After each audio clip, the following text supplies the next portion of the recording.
Hello viewers, ఈ రోజుల్లో మన సొసైటీలో ఐవీఎఫ్ వాడకం బాగా పెరిగింది. For various reasons infertility rates పెరగడం వల్ల ఐవీఎఫ్ ఉపయోగించుకునే వాళ్ళ సంఖ్య పెరుగుతోంది. ఇట్లా ఐవీఎఫ్ చేయించుకోవాలి అనుకున్నప్పుడు మరి ఈ ఐవీఎఫ్ వల్ల అందులో ఇచ్చే మెడిసిన్స్ వల్ల ఎటువంటి సైడ్ ఎఫెక్ట్స్ ఉంటాయి అని చాలా మంది అడుగుతూ ఉంటారు. సో దీని గురించి ఇవాళ మాట్లాడుకుందాం. ఐవీఎఫ్ ట్రీట్మెంట్లో ముఖ్యంగా మనం వాడే మెడిసిన్స్ గొనెడోట్రోపిన్స్ అంటే హార్మోన్ ఇంజెక్షన్స్. ఇవి మన ఓవరీస్లో ఫాలికల్స్ లేదా ఎగ్స్ని ఎక్కువ సంఖ్యలో ఉత్పత్తి చేయడానికి వాడుతూ ఉంటాము. ఈ హార్మోన్ ఇంజెక్షన్స్ వలన కొన్ని సైడ్ ఎఫెక్ట్స్ ఉండడం నార్మల్. ఈ సైడ్ ఎఫెక్ట్స్ని మనం general mild side effects and severe side ఎఫెక్ట్స్గా డివైడ్ చేసుకొని మాట్లాడుకుందాం. ప్రతి మందుకు సైడ్ ఎఫెక్ట్స్ ఉన్నట్లే హార్మోన్ ఇంజెక్షన్స్కి కూడా కొన్ని సైడ్ ఎఫెక్ట్స్ చూస్తూ ఉంటాము. ఇందులో ముఖ్యంగా చాలా కామన్గా చూసే సైడ్ ఎఫెక్ట్స్ ఏంటి అంటే ఇంజెక్షన్ ఇచ్చిన దగ్గర నొప్పి రావడము, దాంతోపాటు బాడీలో హార్మోన్ క్వాంటిటీ పెరగడం వల్ల బ్లోటింగ్ అంటే ఉబ్బరంగా అనిపించడము, పొట్టలో కొంచెం ఆయాసంగా ఉండడము, బ్రెస్ట్ హెవీనెస్, బ్రెస్ట్ టెండర్నెస్ ఉండడము, దీంతోపాటు కొంతమందికి కొద్దిపాటి హెడ్ఏక్స్ రావడం చాలా సహజంగా చూస్తూ ఉంటాము. చాలామందికి మూడ్ స్వింగ్స్ కూడా వస్తూ ఉంటాయి. ఇవన్నీ చాలా సాధారణంగా చూసే సైడ్ ఎఫెక్ట్స్ అండ్ చాలా సెల్ఫ్ లిమిటింగ్. అంటే ఇంజెక్షన్స్ ఇచ్చిన 2-3 డేస్ తర్వాత సైడ్ ఎఫెక్ట్స్ స్టార్ట్ అవుతాయి.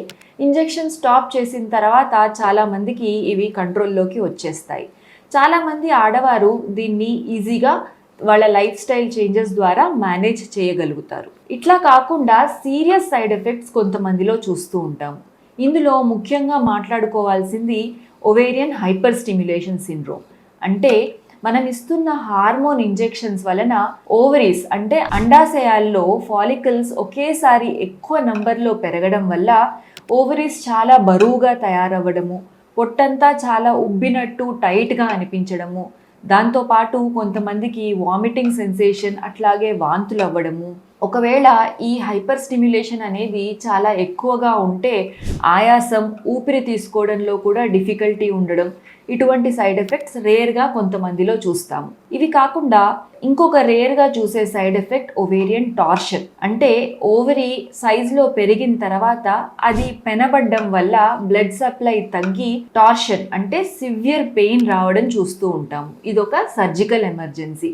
ఇమీడియట్గా ఈ టార్షన్ని అంటే ఆ పెనబడిన ఓవరీని కరెక్ట్ చేయడం చాలా ఇంపార్టెంట్. ఇది కాకుండా డీప్ వీనస్ థ్రాంబోసిస్ అంటే రక్తనాళాల్లో రక్తం గడ్డ కట్టడము, దానివల్ల కాళ్లలో, చేతుల్లో అలాగే తలనొప్పి చాలా సివియర్గా రావడం, ఇది కూడా ఒక రేర్ సైడ్ ఎఫెక్ట్. ఇది కాకుండా మనం ఎగ్ రిట్రీవల్ టైంలో ఇచ్చే అనెస్థీషియాకి కూడా కొంతమందికి సైడ్ ఎఫెక్ట్స్ వస్తూ ఉంటాయి. అనెస్థీషియా వలన చాలా ఎక్కువగా వామిటింగ్ సెన్సేషన్ కొంతమంది ఫీల్ అవుతూ ఉంటారు.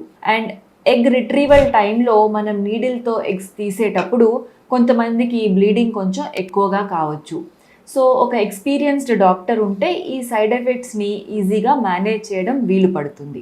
ఈ mild and severe side effects కాకుండా ముఖ్యంగా ఇంకో విషయం గురించి కూడా మాట్లాడుకోవాలి, ఎమోషనల్ సైడ్ ఎఫెక్ట్స్.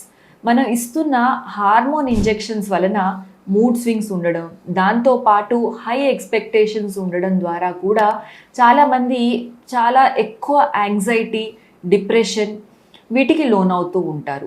మనం ముఖ్యంగా గుర్తుపెట్టుకోవాల్సింది ఐవీఎఫ్ ట్రీట్మెంట్లో సక్సెస్ రేట్స్ అనేవి 50-60% మధ్యలోనే ఉంటాయి. కాబట్టి ఎక్కువగా ఎక్స్పెక్టేషన్స్ పెట్టుకొని బాధపడకుండా ప్రాక్టికల్గా, లాజికల్గా ట్రీట్మెంట్ చేయించుకోవడం ఎంతో ముఖ్యం. ఈ mild, severe and emotional side effects కాకుండా long term side effects like IVF వలన బ్రెస్ట్ క్యాన్సర్ వస్తుందా, ఒవేరియన్ క్యాన్సర్ వస్తుందా అని చాలామంది అడుగుతూ ఉంటారు. ప్రస్తుతం ఉన్న రీసెర్చ్ ప్రకారం దీనికి సఫిషియంట్ ఎవిడెన్స్ లేదు. కాబట్టి దీని గురించి మాట్లాడాలంటే మనకి ఇంకా రీసెర్చ్ అవసరం అవుతుంది. So finally to summarise, IVF వలన మైనర్ సైడ్ ఎఫెక్ట్స్ అనేవి చాలా కామన్గా చూస్తూ ఉంటాము. Like bloating, breast heaviness, mood swings, mild headache, injection site pain, ఇవన్నీ మైల్డ్ సైడ్ ఎఫెక్ట్స్. ఇవి కాకుండా severe side effects like hyper stimulation syndrome, ovarian torsion, deep vein thrombosis లేదా ఎక్టోపిక్ ప్రెగ్నెన్సీ కొంతమందిలో చూస్తూ ఉంటాము. వీటితో పాటు ఎమోషనల్ సైడ్ ఎఫెక్ట్స్ని కూడా మనం గుర్తుపెట్టుకోవాలి. Long term side effects like cancer ఉంటుందా అనే దాని గురించి ఇంకా ఎక్కువ రీసెర్చ్ అవసరం. సో ఐవీఎఫ్ ట్రీట్మెంట్ చేయించుకోవాలనుకునే వారు కంపల్సరీ మీ డాక్టర్తో వీటన్నిటి గురించి డిస్కస్ చేయండి. మీకు ఎటువంటి ఇబ్బంది ఉన్నా వెంటనే డాక్టర్ని సంప్రదించండి. ఈ ట్రీట్మెంట్ చేయించుకోవాలనుకునేటప్పుడు మీకు మంచి ఎమోషనల్ సపోర్ట్ ఉండడం కూడా ఎంతో ముఖ్యం. Thank you.